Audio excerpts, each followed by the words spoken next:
물질 세계에서 시간과 공간의 한계에 갇혀 있는 인간은 보이지 않는 영의 세계에 있는 천국을 볼 수가 없습니다. 말로 설명해도 이해할 수 없는 한계 속에 살고 있습니다. 하나님께서는 이러한 인간의 한계를 잘 아시기 때문에 특별한 방법을 사용하셨습니다.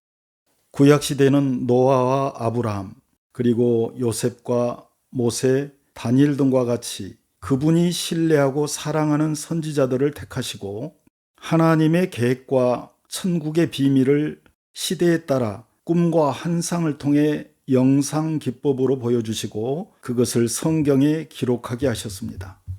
그러므로 성경에 기록된 꿈과 환상은 개인이나 가정에 관한 사적인 것이 아니라 장차 완성될 천국에 대한 하나님의 구원 계획을 인류에게 계시하기 위해 그 시대를 대표하는 선지자들에게 먼저 보여주시고 그것을 성경에 기록하게 하신 것입니다. 창세기 37장에서는 하나님께서 요셉을 선지자로 택하시고 하나님의 구원 계획과 천국의 비밀을 꿈을 통해 영상으로 보여주셨습니다. 요셉이 그들에게 이르되 청하건대 내가 꾼 꿈을 들으시오. 우리가 밭에서 곡식단을 묶더니 내 단은 일어서고 당신들의 단은 내 단을 둘러서서 절하더이다. 그의 형들이 그에게 이르되 네가 참으로 우리의 왕이 되겠느냐, 참으로 우리를 다스리게 되겠느냐 하고 그의 꿈과 그의 말로 말미암아 그를 더욱 미워하더니 그의 형들은 시기하되 그의 아버지는 그 말을 마음에 두었더라. 하나님께서 요셉에게 꿈을 통해 미리 보여주신 천국의 비밀은 율법과 복음에 대한 밑그림이었습니다.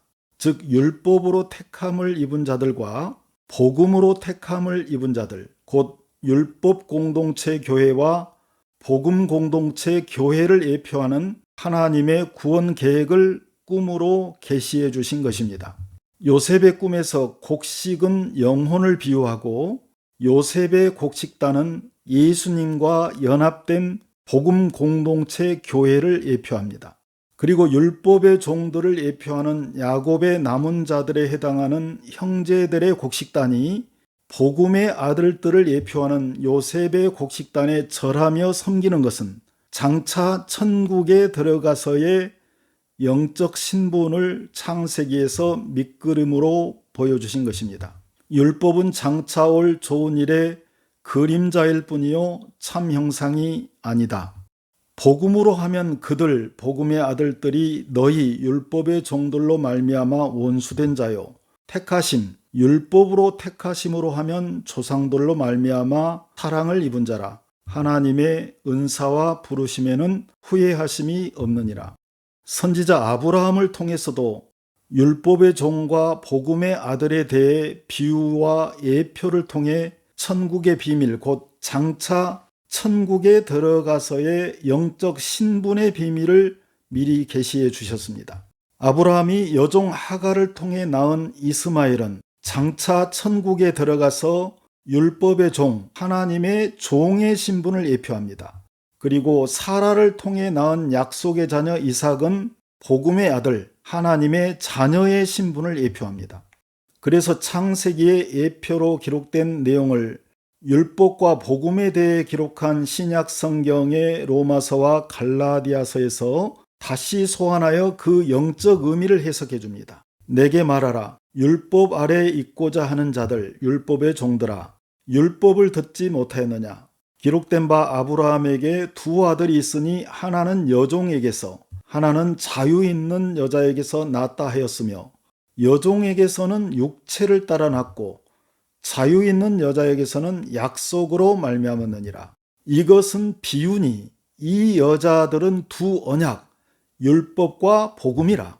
하나는 신의 산으로부터 종을 낳은 자니 곧 하갈이라. 이 하갈은 아라비아에 있는 신의 산으로서 지금 있는 예루살렘, 땅에 속한 교회, 율법 공동체와 같은 곳이니 그가 그 자녀들과 더불어 종노릇하고 오직 위에 있는 예루살렘, 하늘에 속한 교회, 복음 공동체는 자유자니 곧 우리 어머니라. 하나님의 자녀들을 낳은 여자라. 형제들아 너희는 이삭과 같이 약속의 자녀라.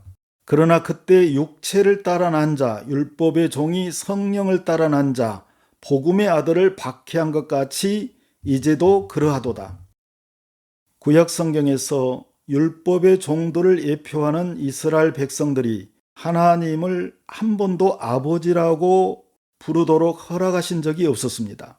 자녀가 아니라 종이기 때문에 그들은 하나님을 주님, 주인님이라고만 부를 수 있었습니다.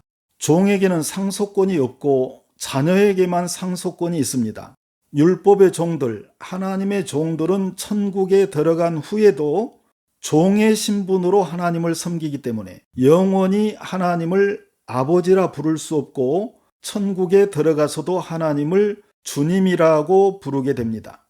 그러나 예수님께서 오신 후 성령의 인침을 받은 성도들만이 하나님을 아빠, 아버지라 부를 수 있게 되었습니다.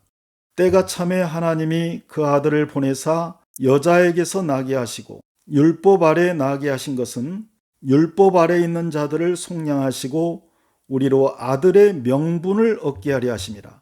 너희가 아들임으로 하나님이 그 아들의 영 성령을 우리 마음 가운데 보내사 아빠 아버지라 부르게 하셨느니라. 그러므로 네가 이후로는 종이 아니요 아들이니 아들이면 하나님으로 말미암아 유업을 받을 자, 천국에서 상속을 받을 자니라. 세례 요한은 율법의 마지막 선지자입니다. 그래서 세례 요한이 예수님 그분이 바로 율법 시대에 우리가 그토록 기다리던 메시아시다라고 선언한 후에 순교하면서 율법 시대가 막을 내리고 복음 시대가 시작되었습니다. 그때 예수님께서 여자가 낳은 자 중에 세례 요한보다 큰 자가 없다. 그러나 천국에서는 가장 작은 자라도 세례 요한보다 크다고 하신 것은 천국에 들어가서의 영적 신분을 말씀하신 것입니다. 그것은 천국에서는 율법의 종들, 하나님의 종들 중에서 가장 큰 자라도 복음의 아들들, 하나님의 자녀들 중에서 가장 작은 자보다 더 작다는 뜻입니다. 천국에서 하나님의 자녀 신분과 종의 신분을 구별해서 말씀하신 것입니다. 내가 진실로 너희에게 말하노니 여자가 낳은 자 중에 세례 요한보다 큰 이가 일어남이 없도다. 그러나 천국에서는 극히 작은 자라도 그보다 크니라. 세례 요한의 때부터 지금까지 천국은 침노를 당하나니 침노하는 자는 빼앗느니라. 모든 선지자와 율법이 예언한 것은 요한까지니라. 성경에서 여자는 율법으로 택함을 입은 자들, 율법의 종들, 하나님의 종의 신분을 상징합니다. 그리고 남자는 복음으로 택하심을 입은 자들, 복음의 아들들, 하나님 자녀의 신분을 상징합니다. 여자가 머리에 얼굴에 쓰고 하나님께 나온다는 것은 율법의 종들은 복음의 눈이 가려져 있다는 것을 의미합니다. 그러나 나는 너희가 알기를 원하노니 각 남자, 복음의 아들들의 머리는 그리스도요, 여자, 율법의 종들의 머리는 남자요, 그리스도의 머리는 하나님이시라. 무릇 남자로서 머리에 못을 쓰고 기도나 예언을 한 자는 그 머리를 욕되게 하는 것이요, 무릇 여자로서 머리에 쓴 것을 벗고 기도나 예언을 하는 자는 그 머리를 욕되게 하는 것이니 이는 머리를 민 것과 다름이 없음이라. 남자, 복음의 아들들, 하나님 자녀 신분은 하나님의 형상과 영광이니 그 머리, 예수 복음을 마땅히 가리지 않거니와 여자는 남자의 영광, 열매, 상급이니라. 오늘까지 모세의 글, 율법을 읽을 때에 수건이 그 마음을 덮었도다. 그러나 언제든지 주께로, 예수님께로 돌아가면 그 수건이 벗겨지리라. 복음의 아들들과 율법의 종들은 부활의 순서가 다릅니다. 부활의 순서에 따라 천국에서의 영적 신분의 차이가 있습니다. 복음의 아들들, 하나님의 자녀들은 나팔절 공중강림 때 부활하여 새 예루살렘 성으로 들어가고, 율법의 종들, 하나님의 종들은 속죄절 지상재림 때 부활하여 새 예루살렘 성으로 들어갑니다. 아담 안에서 모든 사람이 죽은 것 같이 그리스도 안에서 모든 사람이 삶을 얻으리라.